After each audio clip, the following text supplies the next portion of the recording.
A few months ago, I was diagnosed with an inguinal hernia.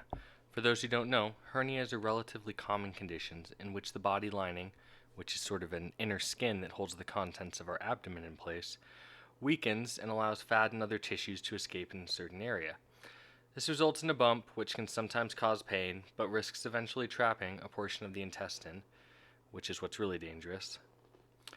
Upon finding it, my doctor told me I'd need surgery. For me, this is among the scariest outcomes possible. Interestingly, and I'm guessing many watching this video feel the same, I actually wasn't that nervous about the surgery. Instead, I was scared because surgery would require anesthesia. As an anxious guy, I ran through probably 100 websites and videos before the surgery, trying to wrap my head around what to expect. Some offered comfort, and some didn't. I read about extraordinarily rare things like anesthesia awareness, malignant hypothermia, and even death. I even discussed my anxiety with my wife, who's a veterinarian and uses anesthesia on an almost daily basis. Bear in mind that I'm so opposed to messing with my own consciousness that at age 28, I've never even tasted alcohol, let alone been drunk. Yes, I know this makes me very weird. Still, the assurances of others couldn't alleviate my anxiety. I needed to know more to understand the process better so that I could anticipate what I'd be experiencing. For me, something about having information in advance makes me feel like I'm in control and safer, even if that isn't the case.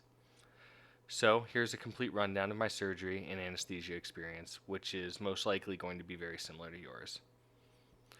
The night before my surgery, I had to wash my body with a strong soap I picked up at the local pharmacy. It didn't hurt, and it wasn't hard to use. I was also instructed not to eat anything. Needless to say, I didn't sleep very well that night. I was super jittery and extremely nervous. In a few moments of panic, I thought about calling the whole thing off.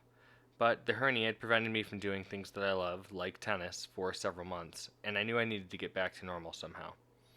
Still, the fact that I was willing to stay, somewhat crippled, instead of undergoing a routine surgery, should attest to just how nervous I was.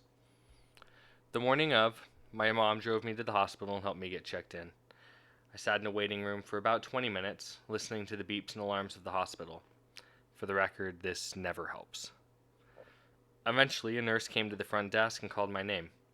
I grabbed my stuff and walked with my mom to an area that was divided into several cubicle-like spaces with hanging curtains to close off the hallway. Here I was instructed to take off my clothes and put on the hospital gown. I did so, shaking from nerves, and then asked if I could use the restroom. When I came back, a nurse put in an IV. This didn't bother me at all, as needles and pain never do, but it did bring home the reality of how soon I'd be getting in surgery. I told my nurse I was extremely anxious about this all, which my mom and wife verified, rolling their eyes, and she told me there was nothing to worry about, that she sees patients like me all the time. She promised to give me something for my nerves as soon as the doctor had come through for a pre-surgical discussion. I suppose you're not supposed to be sedated for those. In the meantime, I continued to ask questions designed to make me less nervous, and my mom and wife made small talk with the nurse. Soon, my surgeon came by, smiling big and asking how I felt. I was more concerned about how he felt, since he'd soon be cutting into me. He laughed when I said I was nervous, that this is the sort of surgery they give to first-year interns. It's so easy. I explained that it was the anesthesia that made me nervous, and he said it'd be fine. He said he'd see me on the other side, and then left.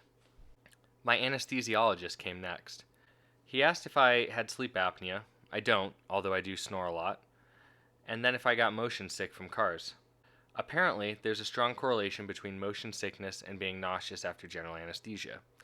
I said that I didn't really, but he said he'd keep some medicine nearby in case I did. I told him I was nervous as well, and he told my nurse I could have the injection of the sedative. The medicine, as I was told, is called midazolam, and if my memory serves me right, it was a small red vial that was injected into my IV. Interestingly, the sedative didn't make me feel tired or loopy at all. I don't think it's supposed to, though my nurse told me it would have about the same effect as drinking a few cocktails. I did notice that the edge from my anxiety dulled, though, which made me feel less like bolting from my bed and running away. My mind, though, still didn't like the idea of the surgery I was about to have.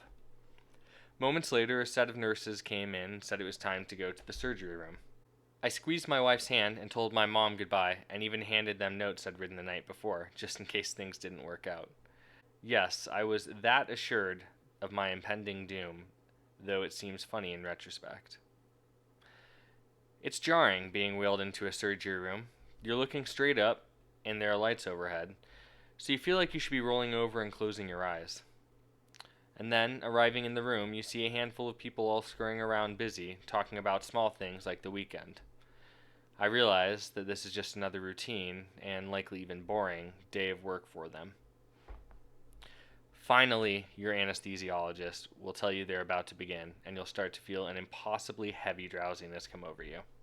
You will go to sleep. The next thing you know, you'll be struggling to open your eyes. It's not as scary or disorienting as you'd think. I was aware that I'd just come from a surgery, and I was aware where I was. I had just enough cognitive ability to run a quick systems check and see that my hands worked and that I was able to breathe. I didn't like the way I felt, clearly drugged up, but it wasn't unbearable in any sense of the word. I called out for my nurse, which admittedly was more of a long mumble, and tried to blink my eyes enough to see her coming. Again, it's really, really hard to keep your eyes open for any amount of time after waking up from general anesthesia. She would come over, ask me how I was, and then say she was going to check on someone else. I was sort of a baby and kept calling her over, and even remember asking her to hold my hand because I was still scared, which was probably more from before the surgery than from waking up itself. After another 15 minutes or so, of which I was probably only aware for about 5 to 10, they went and got my mom, since my wife still had to go back to work for the afternoon. At this stage, I started to throw up. I didn't mind the throwing up, as I felt better each time I did, but it hurt the area I just had surgery, so they gave me an injection of an anti-nausea agent. This made me feel sleepier again, but it did work well to control the throwing up. Another 20 to 30 minutes passed, and I was rolled into a second, more private recovery room. Here I was told that I needed to do a few things before I could leave. Drink, eat, and sit up. I had some ice chips and water shortly after getting in, but continued to throw up, so the nurse put a patch behind my ear, exactly like the ones you'd use for seasickness. I stopped throwing up afterwards. From there, I ate some crackers and drank some more water. Sitting up is the worst, and once you sit up, there's no laying down again. It's not comfortable and you can't relax, but they need to see that you're capable of displaying basic motor controls and strength, I guess. Or balance, possibly. About a half hour after sitting up, I was discharged. I believe you're supposed to pee while at the hospital too, but I didn't need to go, and they said I was fine since I was recovering so well. I was wheeled to the door with instructions on how to proceed for the next few days, and my mom helped me get into the car. The rest of the day and night, you'll continue to be drowsy and feel like you were drugged. I know I did. It's amazing, though, how different you feel the next morning. I may have been slightly lightheaded upon waking up, but not anything I'd even notice if I wasn't looking for it. Mentally and physically, I felt completely fine, other than where the surgery took place on my abdomen. So that's my story with anesthesia, and to be honest, it wasn't that scary. I'm sure I could handle it again, though I obviously would like to avoid it since I don't enjoy being drugged up. Thanks for listening, and I hope to answer any questions you might have. Just leave them in the comments below.